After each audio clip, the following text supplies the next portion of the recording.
Pernahkah engkau merasa sudah berusaha sekuat tenaga, tapi hasilnya seperti tak pernah sepadan? Engkau bangun lebih pagi dari orang lain, pulang lebih malam dari kebanyakan, tapi tetap saja hidup seret. Tagihan datang terus, uang seperti hanya numpang lewat, dan seolah hidup ini hanya soal bertahan, bukan berkembang. Lalu di saat yang sama, engkau melihat orang lain yang tampaknya santai, justru hidupnya lapang. Kenapa bisa begitu? Pertanyaan ini tak hanya mengganggu logika, tapi juga menyayat hati. Karena pada titik tertentu kita mulai bertanya, apakah Allah sedang murka? Apakah ada yang salah dengan doa kita? Apakah ada pintu rezeki yang tertutup karena dosa yang tak kita sadari? Atau mungkin, kita terlalu sibuk mencari di tempat yang salah, hingga lupa bahwa kuncinya ada di hati kita sendiri. Rezeki bukan sekadar uang, tapi ketika perut lapar, ketika kebutuhan mendesak, kita butuh sesuatu yang nyata. Dan jika realitanya terus seperti ini, apa yang salah? Apakah karena kurang kerja keras? Atau justru karena terlalu mengandalkan usaha dan melupakan pemilik rezeki? Banyak orang mengira bahwa rezeki semata-mata soal strategi. Tapi dalam Islam, rezeki juga soal kondisi jiwa. Ada yang hartanya banyak, tapi tetap merasa kekurangan. Ada pula yang sedikit, tapi hidupnya tenang dan cukup. Maka sebelum mencari solusi di luar, mungkin kita harus menengok ke dalam. Apa yang sedang menghalangi rezeki itu turun? Karena bisa jadi, Allah sedang menahan rezeki bukan karena benci, tapi karena sayang. Karena ada yang perlu dibenahi dulu sebelum dititipi lebih. Dan saat kita bersih-bersih dari dalam, pintu-pintu yang tertutup akan terbuka. Bukan karena kekuatan kita, tapi karena kasih sayangnya.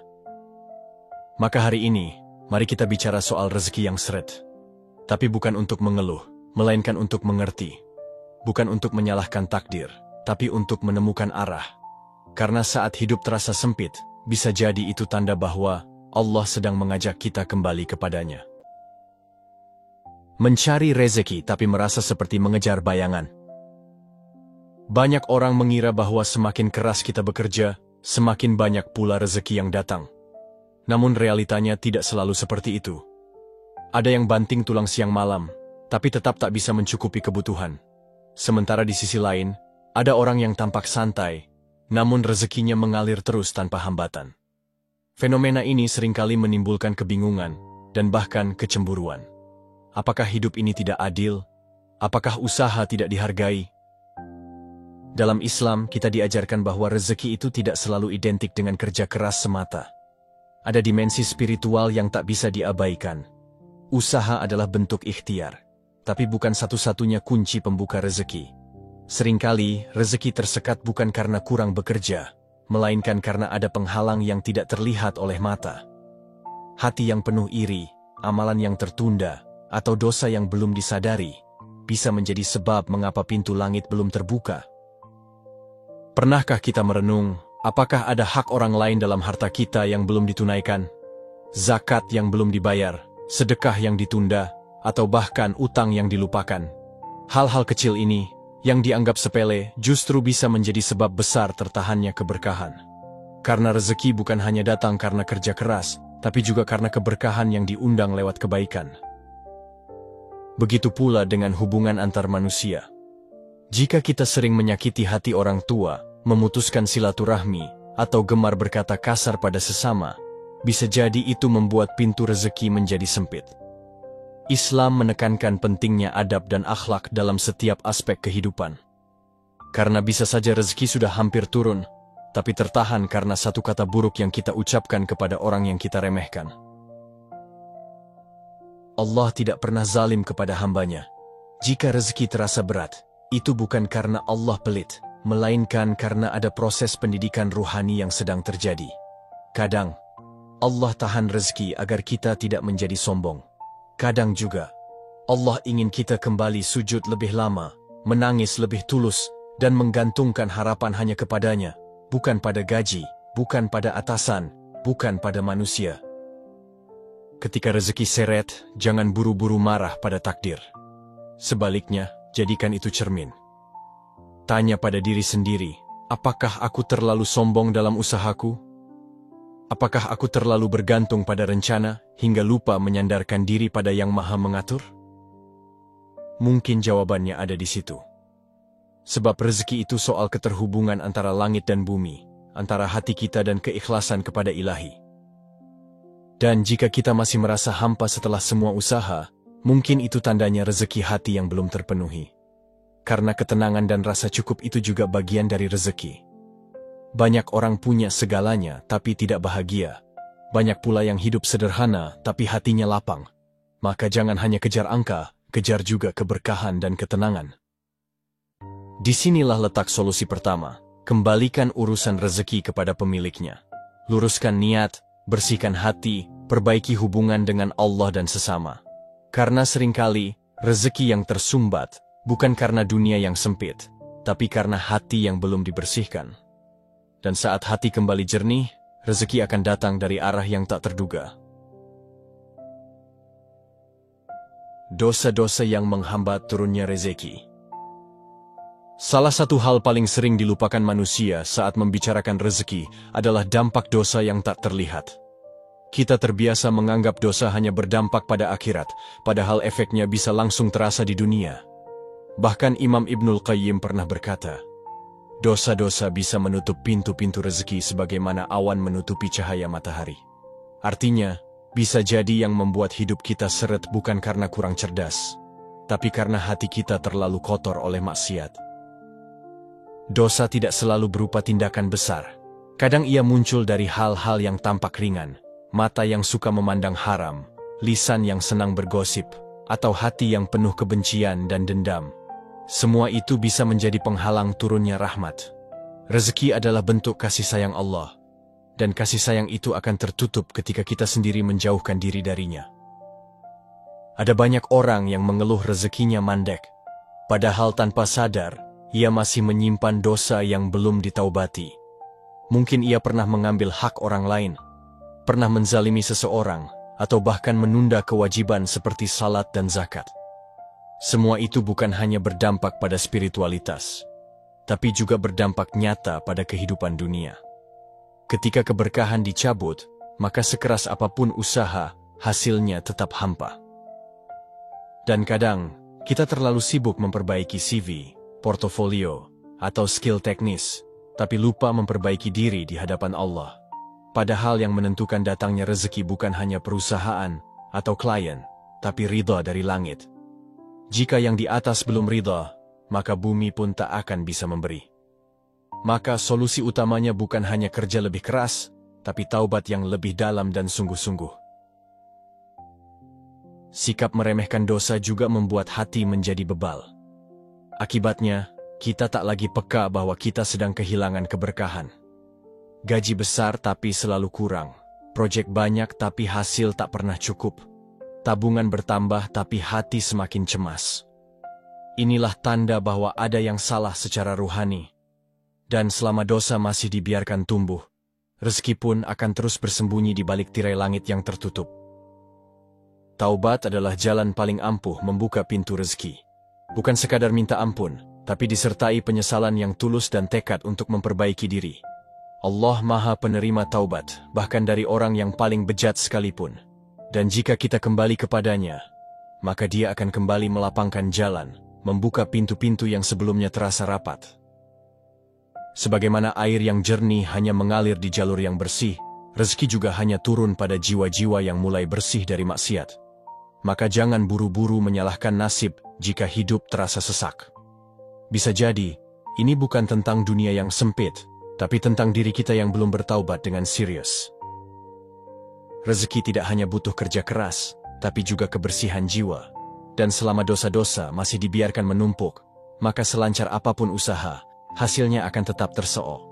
Maka bersihkan dulu jalan itu, karena rezeki dari Allah hanya akan turun kepada hamba yang bersedia kembali, dan merendahkan diri di hadapannya.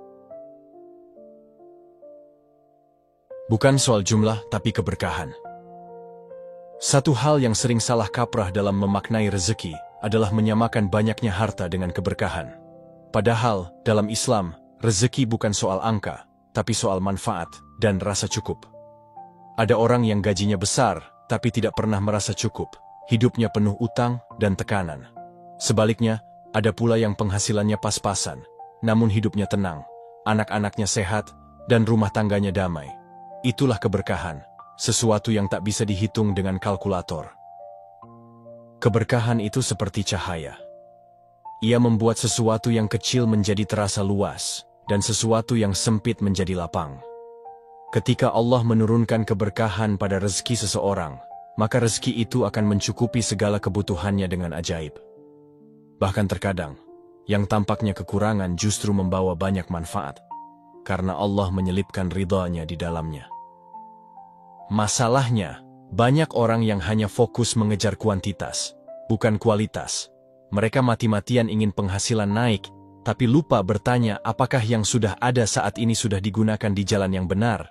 Karena seringkali, keberkahan hilang bukan karena rezekinya kurang, tapi karena disalahgunakan untuk maksiat, untuk pamer, atau untuk membanggakan diri di hadapan manusia. Islam mengajarkan kita untuk memohon keberkahan, bukan hanya kekayaan. Nabi Shallallahu Alaihi Wasallam bersabda bahwa harta yang sedikit tapi mencukupi lebih baik daripada harta yang banyak, namun membawa kesengsaraan. Maka, kita harus mulai memeriksa hati. Apakah kita sedang mengejar rezeki karena ingin ibadah lebih leluasa? Atau karena ingin bersaing dengan dunia? Tujuan akan sangat menentukan berkah yang turun. Terkadang, Allah menguji kita dengan kelapangan, bukan kesempitan. Rezeki yang melimpah bisa menjadi jalan kehancuran jika tidak disertai syukur dan amanah. Berapa banyak orang yang saat miskin rajin salat, tapi saat kaya justru lupa Tuhan. Maka jika hari ini kita belum diberi banyak, bisa jadi itu bentuk perlindungan dari Allah agar kita tidak tersesat di tengah gemerlap dunia. Dan jika kita ingin rezeki kita berkah, kuncinya bukan cuma kerja, tapi juga sedekah. Memberi di saat sempit justru memperluas pintu rezeki. Karena Allah berjanji dalam Al-Quran bahwa siapa yang menafkahkan hartanya di jalan Allah, maka dia akan melipat gandakannya berkali-kali lipat. Ini janji yang pasti, bukan promosi dari manusia. Orang yang hidup dengan keberkahan tidak selalu terlihat kaya di mata manusia, tapi hatinya dipenuhi rasa cukup. Ia tidak iri pada yang lebih dan tidak sombong pada yang kurang. Ia menikmati apa yang Allah beri dan tidak sibuk menghitung apa yang belum dimiliki. Disinilah rezeki sejati berada, bukan pada isi dompet, tapi pada lapangnya hati. Maka jika engkau merasa rezekimu sempit, jangan langsung berharap jumlahnya bertambah, tapi mintalah agar Allah memberkahi apa yang sudah ada. Karena keberkahan bisa membuat sedikit menjadi cukup, dan bahkan membuat yang tampaknya tidak cukup menjadi sumber ketenangan dan kekuatan. Doa dan tawakal, kunci langit yang terlupakan. Dalam ikhtiar mencari rezeki, banyak orang mengandalkan logika dan strategi, tapi melupakan satu hal yang paling menentukan, doa dan tawakal. Padahal, dalam banyak ayat dan hadis, Allah menjelaskan bahwa rezeki itu turun, bukan hanya karena usaha, tapi karena izin dan kasih sayangnya. Maka jika kita berjuang tanpa menyertakan doa, itu seperti memutar kunci pintu, tapi lupa bahwa pintu itu hanya bisa terbuka dari dalam, oleh kehendak Allah. Doa bukan sekadar formalitas setelah salat. Ia adalah senjata paling kuat seorang hamba. Ia menunjukkan kerendahan hati, pengakuan bahwa kita ini lemah, dan tidak punya kuasa apa-apa tanpa pertolongan dari atas. Orang yang rajin berdoa bukan berarti malas berusaha. Justru mereka sadar bahwa kerja keras tanpa pertolongan Allah hanya akan menghasilkan kelelahan, bukan kepastian. Namun banyak pula yang merasa doanya tidak dikabulkan. Mereka berprasangka bahwa Allah tidak peduli. Padahal dalam banyak kasus, Allah sedang menunda, bukan menolak, atau bahkan mengganti dengan sesuatu yang lebih baik. Karena seringkali, Allah tidak memberikan apa yang kita minta, tapi memberikan apa yang kita butuh. Dan itu hanya bisa dipahami dengan hati yang penuh tawakal. Tawakal bukan berarti pasrah dan tidak berbuat apa-apa. Tawakal adalah bekerja sekuat tenaga, sambil tetap yakin bahwa hasil akhir bukan di tangan kita. Inilah kombinasi yang sempurna antara usaha dunia dan keyakinan akhirat. Orang yang bertawakal itu tidak stres jika hasil tak sesuai harapan, karena ia tahu tugasnya hanya berusaha, dan Allah lah yang menentukan hasil. Banyak orang jatuh dalam keputusasaan karena merasa telah melakukan segalanya, tapi hasilnya nihil. Padahal bisa jadi, yang kurang bukan pada sisi kerja, tapi pada sisi doa. Doa yang sungguh-sungguh, doa yang dipanjatkan dengan air mata, di sepertiga malam, dengan hati yang hancur dan penuh pengharapan. Itulah yang seringkali membuka pintu langit lebih cepat daripada proposal atau lamaran kerja. Allah berfirman dalam surah At-Talaq, "Barang siapa bertakwa kepada Allah, maka Dia akan menjadikan baginya jalan keluar dan memberikan rezeki dari arah yang tidak disangka-sangka." Ayat ini bukan janji kosong. Ini adalah pegangan hidup, bahwa siapa yang serius menjaga hubungannya dengan Allah, maka Allah akan mengurus segala urusan dunianya, termasuk rezekinya. Jangan anggap remeh kekuatan istighfar, sedekah, dan doa di waktu sunyi. Karena bisa jadi, pintu rezekimu bukan dibuka oleh lamaran kerja, tapi oleh air mata dalam sujud yang panjang. Mungkin bukan CV-mu yang menarik perhatian manusia, tapi doamu yang mengetuk pintu rahmat Allah. Dan jika Allah sudah berkehendak memberi, maka tidak ada satu makhluk pun yang bisa menahannya. Jadi jika hari ini engkau merasa usahamu belum membuahkan hasil, jangan langsung menyerah. Mungkin bukan usaha lahiriahmu yang kurang, tapi ruhiyahmu yang sedang menanti dibangunkan. Perkuat doamu, perbaiki tawakalmu. Karena disitulah rezeki yang sebenarnya dimulai. Bukan dari tangan, tapi dari hati yang sepenuhnya bersandar kepada Allah. Ujian rezeki, antara peringatan dan penjagaan. Tak semua kesulitan rezeki adalah hukuman. Kadang, itu adalah bentuk penjagaan. Allah Maha tahu isi hati hambanya. Dia tahu kapan seorang hamba siap untuk diberi, dan kapan justru akan hancur oleh pemberiannya. Maka jika rezekimu tertahan hari ini, jangan langsung menganggap bahwa itu azab. Bisa jadi, itu perlindungan agar engkau tidak jatuh ke dalam kebinasaan yang lebih besar. Sebagian orang, ketika diberi kelapangan, justru menjauh dari Allah. Salat mulai dilupakan, sedekah jadi tertunda, waktu habis hanya untuk mengejar dunia. Dan Allah, dengan kasih sayangnya, menarik sebagian rezeki agar hati kita kembali sadar. Kadang, penyesakan adalah jalan untuk menyelamatkan jiwa. Sempitnya dunia bisa jadi adalah panggilan untuk kembali sujud dan menangis di hadapannya. Bentuk ujian tidak selalu datang dalam bentuk musibah. Rezeki pun bisa menjadi ujian, sebab dengan harta akan terlihat siapa yang benar-benar bersyukur dan siapa yang kufur. Maka, jika hari ini rezeki kita masih pas-pasan, jangan dulu iri dengan yang lebih banyak, karena bisa jadi Allah sedang menyederhanakan hidup kita agar fokus pada tujuan akhirat, bukan pada gemerlap yang fana. Selain sebagai penjagaan, sulitnya rezeki juga bisa menjadi peringatan. Peringatan bahwa ada yang perlu diperbaiki, ada hak yang belum ditunaikan, atau ada arah hidup yang mulai melenceng. Sayangnya, banyak orang yang saat diuji justru malah menjauh dari Allah. Mereka mengeluh, merutuki takdir, dan membandingkan hidupnya dengan orang lain. Padahal, itu adalah saat paling tepat untuk memperbaiki diri dan mendekat kepadanya. Ujian rezeki seringkali menyakitkan, tapi itulah yang membentuk ketangguhan jiwa. Hamba yang dicintai Allah justru diuji, bukan dimanjakan. Karena dari ujian itu akan lahir kesadaran, kepasrahan, dan ketundukan. Dan itulah kualitas hamba yang sesungguhnya. Maka jangan malu dengan kondisi hari ini, selama engkau masih dalam jalur taat. Kesulitan bukanlah aib, tapi proses pembentukan diri. Lihatlah para nabi dan orang-orang saleh. Mereka pun pernah hidup dalam kekurangan, bahkan dalam kesulitan yang jauh lebih berat. Tapi mereka tetap sabar, tetap istiqomah, karena tahu bahwa dunia ini hanya ladang ujian. Dan siapa yang bersabar, akan diberi rezeki dalam bentuk yang lebih agung. Bukan hanya harta, tapi juga kedekatan dengan Allah dan ketenangan hati yang hakiki. Maka jika engkau sedang berada di titik terendah hari ini, jangan buru-buru menyerah. Bisa jadi, engkau sedang dalam proses pengangkatan derajat. Karena tidak ada satu kesulitan pun yang Allah turunkan tanpa maksud yang baik.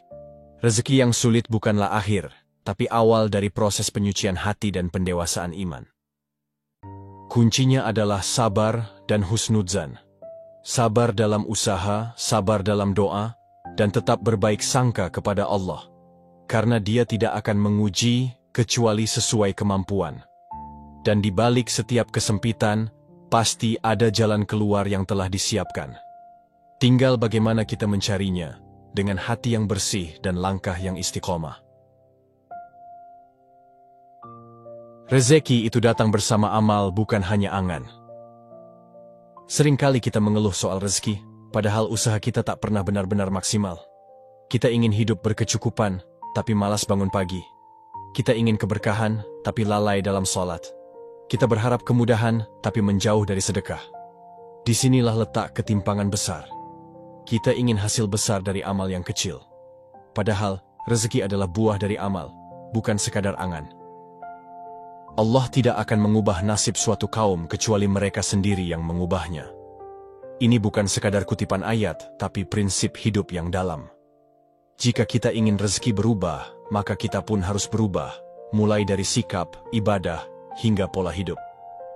Jangan berharap perubahan besar jika kita masih mengulang kesalahan kecil yang sama setiap hari.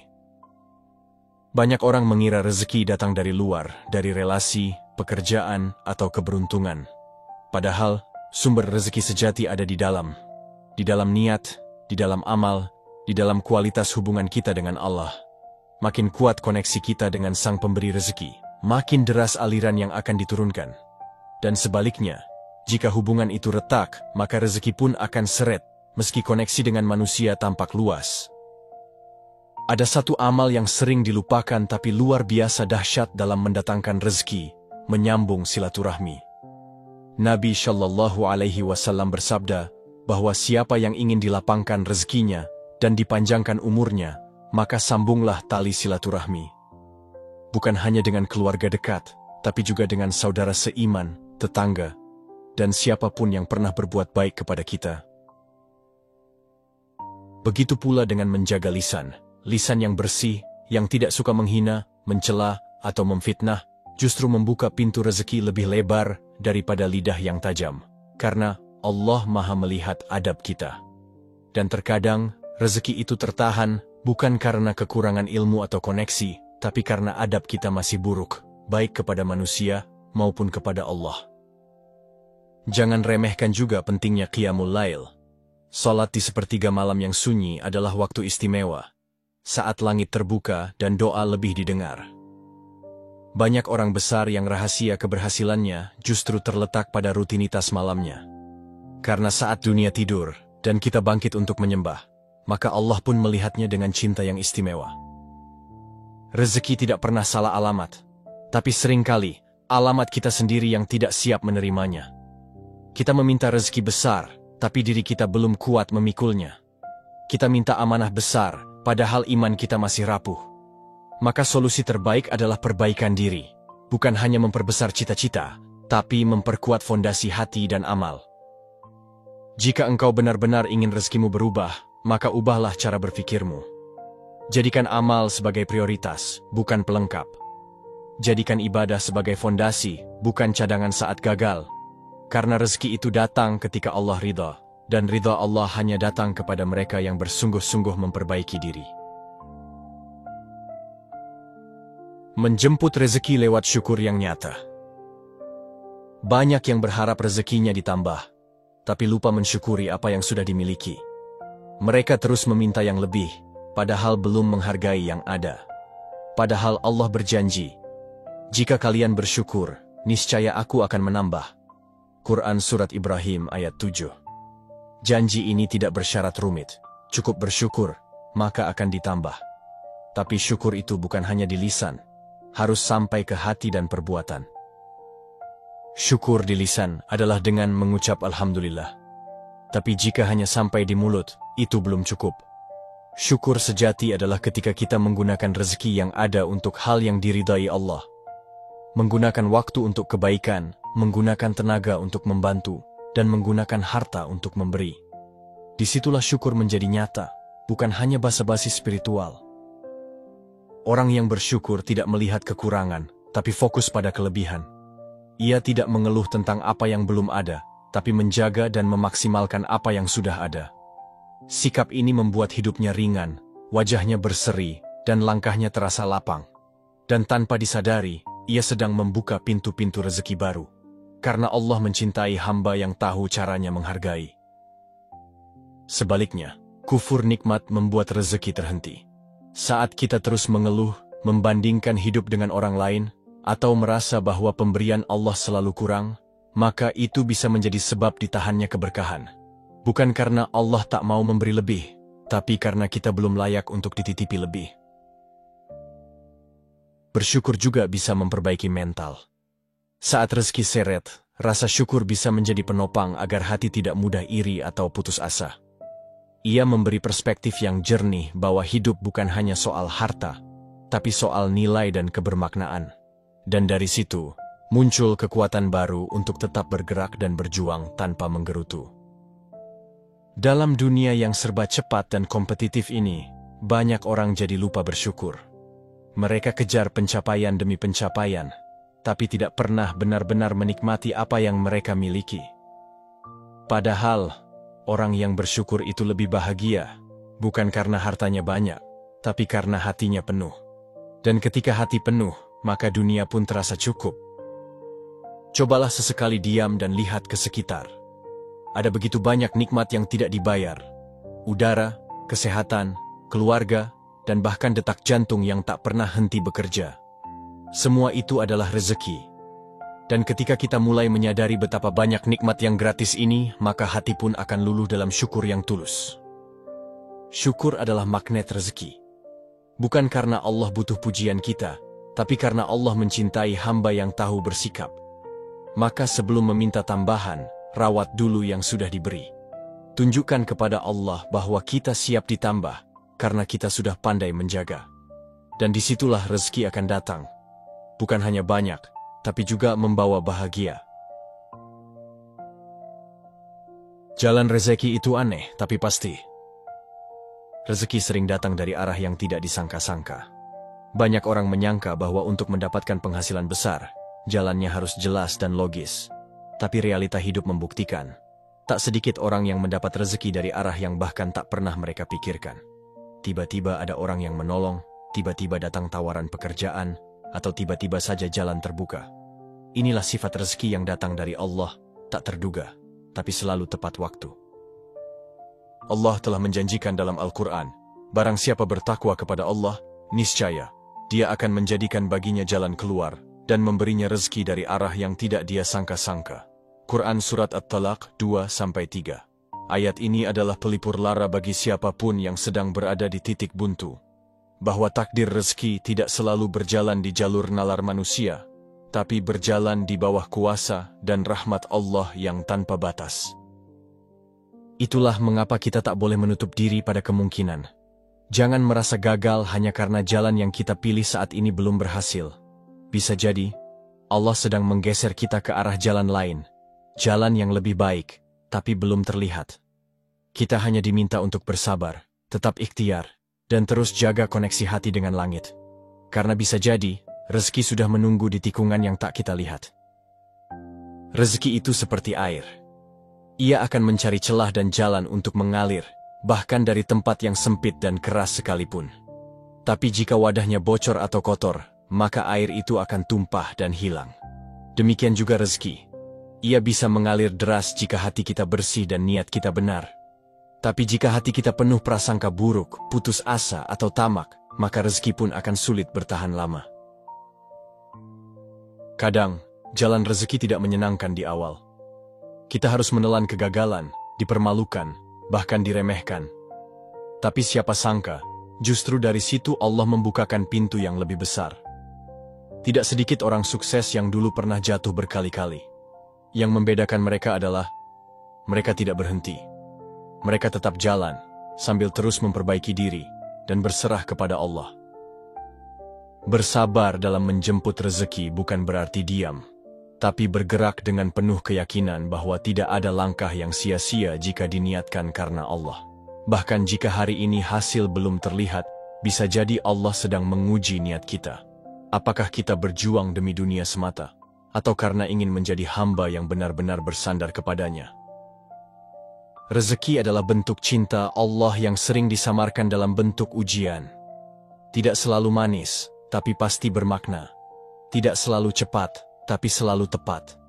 Tugas kita adalah menjemputnya dengan penuh adab, dengan kerja keras, doa yang tulus, hati yang sabar, dan amal yang terus dijaga.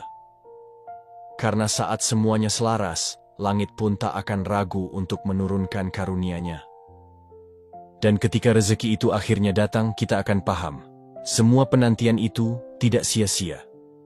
Setiap kesempitan yang kita lalui ternyata adalah bagian dari proses pemurnian hati. Dan Allah, dengan segala hikmahnya, tahu kapan waktu terbaik untuk memberi. Maka jangan pernah berhenti berharap. Karena selama kita hidup dalam taat, rezeki akan selalu datang, entah kapan, entah dari mana, tapi pasti.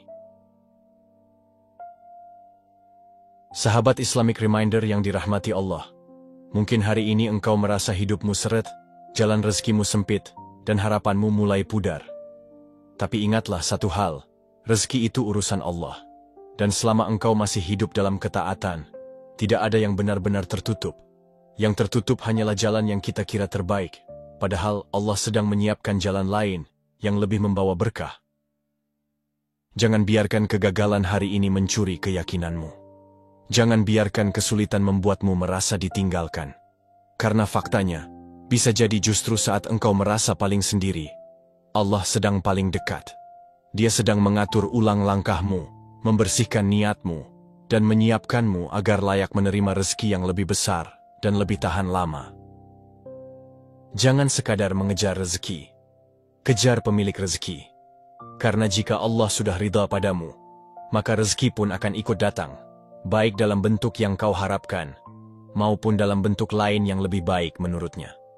Dan jika hari ini engkau masih diberi kesempatan hidup, itu tandanya Allah masih memberi waktu untuk memperbaiki, bukan untuk menyerah. Perbaiki hubunganmu dengan Allah, bersihkan hatimu dari iri, tamak, dan sombong. Bangun kembali doa yang dulu kau tinggalkan. Luruskan kembali sholat yang dulu hanya jadi rutinitas. Hidupkan malam-malam yang sunyi dengan istighfar dan sujud yang jujur. Karena semua itu bukan hanya menenangkan, tapi juga membuka pintu-pintu langit yang selama ini terkunci. Dan jangan menunggu semuanya sempurna dulu baru bersyukur. Justru bersyukurlah di tengah kekurangan. Karena disitulah keikhlasan diuji. Karena dari situlah Allah melihat kesungguhan hatimu. Dan rezeki yang datang setelah sabar dan syukur, itulah rezeki yang tidak hanya menyenangkan dunia, tapi juga menenangkan akhirat. Maka hari ini, ubah arah langkahmu. Jangan lagi hanya mengandalkan kekuatan sendiri. Libatkan Allah dalam setiap rencana, setiap usaha, setiap mimpi. Karena tanpa ridhanya, semua pintu akan tetap tertutup, meski kita punya kunci sebanyak apapun. Tapi jika Allah sudah berkehendak membuka, maka tak satu pun makhluk bisa menghalangi. Sekarang tanyakan pada dirimu sendiri, bukan dengan keluhan, tapi dengan kejujuran. Sudahkah aku mencari rezeki dengan adab yang benar? Sudahkah aku mendekat kepada pemiliknya? Sudahkah aku membersihkan hatiku sebelum meminta lebih? Karena seringkali, yang menghalangi rezeki bukan dunia, tapi diri kita sendiri. Dan kalau engkau merasa konten ini menampar hatimu, maka jangan simpan sendiri. Bagikan ke orang-orang yang juga sedang berjuang dalam kesulitan. Karena mungkin lewat satu klik dari tanganmu, Allah membuka pintu rezeki untuk mereka. Dan jangan lupa tulis di komentar, apa satu hal yang paling menyentil hatimu setelah menonton ini? Kita belajar bersama, saling mendoakan, dan terus melangkah bersama dalam jalannya. Sampai jumpa di video berikutnya. Wassalamualaikum warahmatullahi wabarakatuh.